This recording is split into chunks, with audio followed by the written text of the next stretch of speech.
He slaughtered his entire family, his own parents, his own clan, and he let his little brother hate him for it. For years. But here's what nobody tells you. The story of Itachi Uchiha is not the story of a villain. It's the story of a sacrifice so heavy that the world had to misunderstand it before he became a criminal. Before he became a name whispered in fear.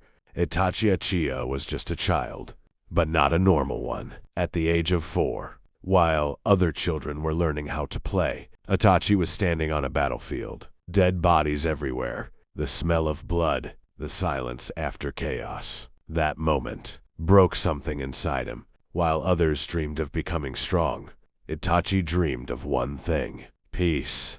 Not power, not revenge, peace.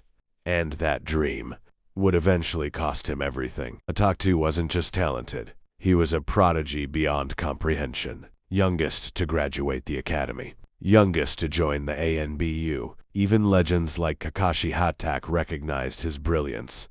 But genius is a double-edged sword, because the smarter you are, the more clearly you see the darkness of the world.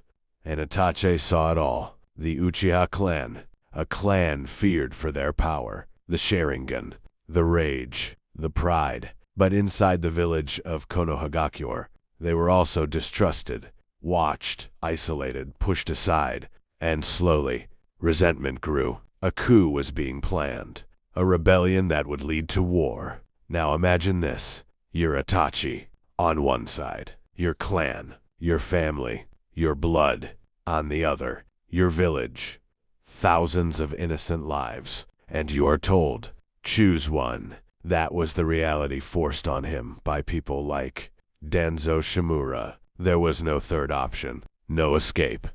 Either the Uchiha start a war, or the Uchiha must disappear. That night, the world lost its innocence. One by one, Itachi eliminated his entire clan. No hesitation, no mercy, because hesitation would mean war. And in the end, he stood before his parents. They didn't fight back. They understood. They accepted him. And with tears in his eyes, Itachi made the final cut. But there was one person he couldn't bring himself to kill: his little brother, Sasuke Uchiha. Instead of love, he gave him hatred. Instead of truth, he gave him a lie. He made himself the villain, so Sasuke could have a purpose, so Sasuke could grow strong, so Sasuke could one day kill him. After that night, Itachi became everything the world feared: a rogue ninja, a criminal, a member of Akatsuki. He stood beside monsters like Kasemi Hoshigaki, but behind that cold expression, behind those lifeless eyes, he was still protecting the village from the shadows. Alone. Every move he made, every word he said, was part of the lie. He had to be hated. He had to be feared. Because if the truth came out, everything he sacrificed would be meaningless. So he carried the burden, silently. Years later, the moment finally came. Sasuke stood before him, full of hatred, full of rage, exactly as Itachi planned. The battle was intense. Sharingan against Sharingan, illusion against illusion. But here's the truth. Itachi was already dying, sick, weak, exhausted, and still, he pushed Sasuke to his limit, not to win, but to lose.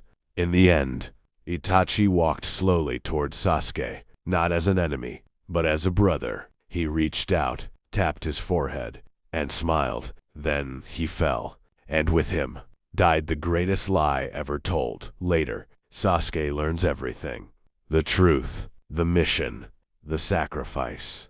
And suddenly, the villain becomes a hero. Too late, because the world had already judged him. Itachi Uchiha was not perfect. He made choices, terrible choices, but those choices were never for himself. He chose duty over family, peace over love, sacrifice over happiness. And in doing so, he became something rare. Not a hero, not a villain, something in between. So when people say Itachi killed his entire clan, remember this: he also saved a village. He also protected his brother, and he carried a burden. No one else could bear. The world saw a criminal. But the truth? The truth is, Itachi Uchiha was the hero nobody was allowed to understand. If you see Itachi differently now, hit that like button. And if you want more stories where villains might actually be right, subscribe.